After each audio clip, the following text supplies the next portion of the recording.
Hey guys, Fisher here with Iron Rock. It's finally time. We're going to do the video. We're going to show everybody how we're going to put hydro bumps into the XJ platform. Today is the day.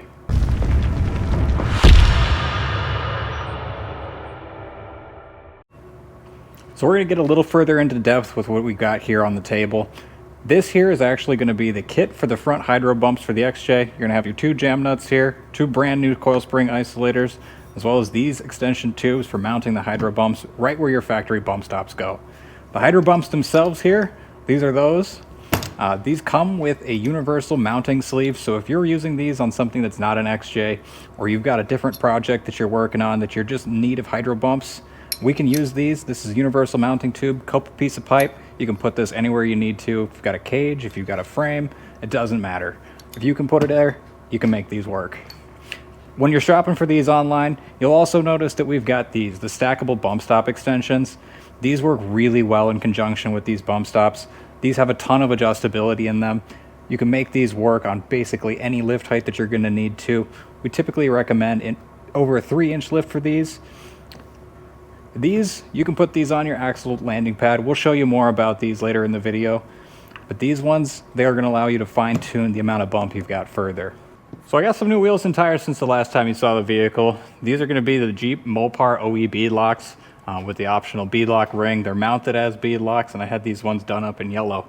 Really happy with how they look. Really happy with how they drive.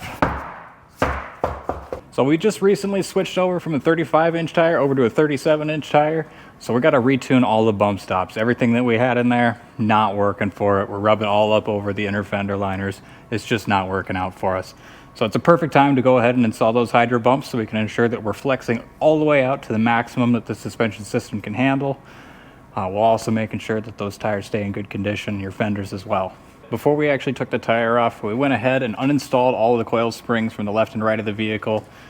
And we actually went over here. We had the tire on the vehicle when we were doing this so we can make sure that we've got enough clearance all the way across the top as well. So we're good there. We've actually got plenty of room here. I've got about 6 inches of up travel, which is more than I even expected to be getting out of this system. So it's really good. You can see here that our only pain point is really going to be this track bar itself. The track bar is going to make contact with the spring perch. So we're going to have to set our bumps to make sure that they bottom out before this makes contact so we don't have any problems while driving down the road or the trail. So if you're not quite ready to do the full hydro bump system, we do also have these stackable bump stop extensions that you can use with your factory bump stop that you've got there in the Jeep already. These ones actually install onto the lower coil pad, and it's anywhere from 1 inch all the way up to 4 inches of bump stop. So you can install these.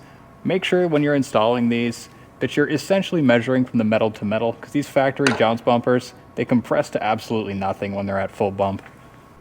So these, the actual mounting tubes that you're going to be welding here in place of this factory bump stop, these ones will actually slide right over the top here.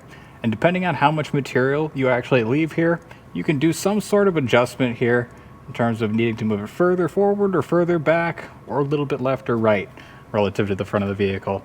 The coil spring isolators that we've got here, they'll slide right over the top, so you don't have to worry about that. You have a factory coil spring isolator on there and hydro bumps. It's a pretty good combo. So right now we're going to measure for how much we're actually going to remove here. I'm going to start a little bit conservative because I don't want to end up messing this one up and having to redo anything. So we're going to start here at just about 1 inch. We're going to measure for 1 inch or less here within this gap. You'll notice that this one does taper down here. So we're just going to move that tape until you notice the light disappear from there. And then we're going to take a measurement right at that 1 inch mark so we know that we're at the flat spot. Once we've taken that mark, we did put a little Sharpie line on there. You may not be able to see it. We'll grab some blue painter's tape so we can make a nice straight line around the entire bump stop tube so we can ensure we're getting a good straight cut.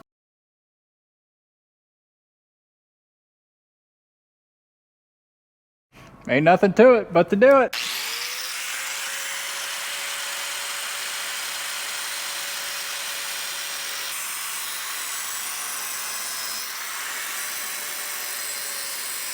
So in the last shot, you saw us using a cutoff wheel.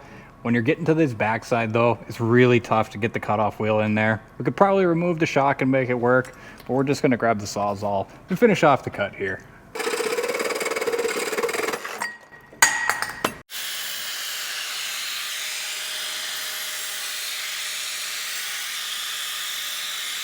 So here's that tube we were discussing earlier. This one, we've got this all cut up, cleaned up. We've got the paint taken off, so it's prepped to weld. This one is going to be a tight fit. You should be able to slide this one on by hand. Then if you need to tap it a little bit further, make sure you're using either a really soft dead blow hammer or a piece of wood on the bottom, because this part of right here is very fragile in terms of the actual threads. Those are right where those are. The jam nut sits in there too. It actually does a slight recess in there, so you want to make sure that everything is taken care of in this area.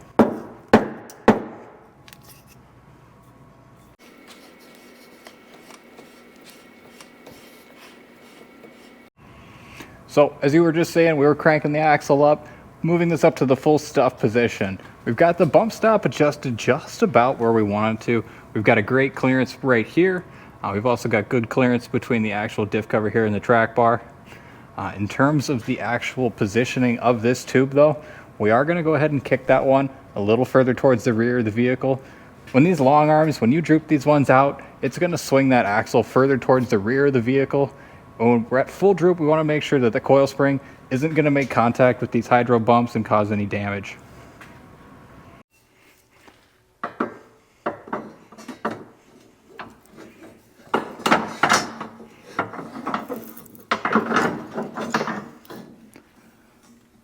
So we kick this tube back a little bit further towards the rear of the vehicle, just so we can make sure that this coil spring is not going to make contact with the actual bump stop here at full droop. That way you can make sure your finish on the bump stop stays nice, the finish on your spring stays nice. You don't hear any noises driving down the road, no clicking or clacking from the coil spring making contact with your actual hydro bump. So I don't know where Fisher went, but I found this random guy that says he knows how to weld. So I don't care, it's not my Jeep. Go for it, dude. If you don't like his welds, you can track him down. Random guy off the street, welded pretty good. Wait, is that Fisher? Who's that welding on my Jeep? I mean, it's solid, it's on there. I think he did better than I could do.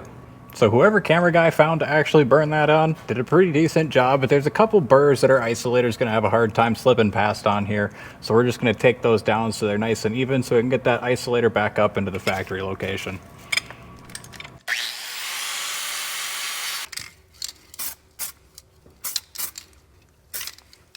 Something's wrong here. I'm tired.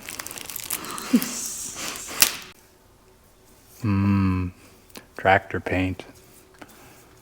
It ain't pretty, but it lasts. And that's the real thing that I'm going for here. Yeah, in the rust belt, we need all the protection we can get. Maybe there's a happy tree, evergreen tree. He lives right there. Look at that. Isn't that a nice little tree?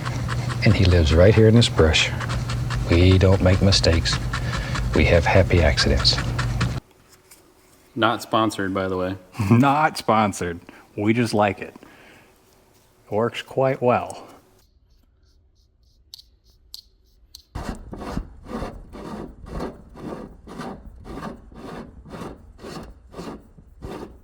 So we've got the hydro bumps fully installed in the vehicle. And if you can see what I'm motioning with, these are our two jam nut wrenches that we've got here. We've got two different sizes, so make sure that you're selecting the correct one. We do have both of these listed online. This one is going to be for the actual universal cups that this one ships with. You can slot it right in there and you'll notice it fits great. Unfortunately with this one, it's a different size jam nut, so you have to get a different size spanner wrench for these. Once you've got these ones, it's very simple. Just go ahead and notch that one in and cinch that down. So if you made it this far, odds are pretty good you know how to put coil springs back in. So that's going to close it out here for us today. We've got these ones installed on both sides. We'll test them out and show you guys the result next.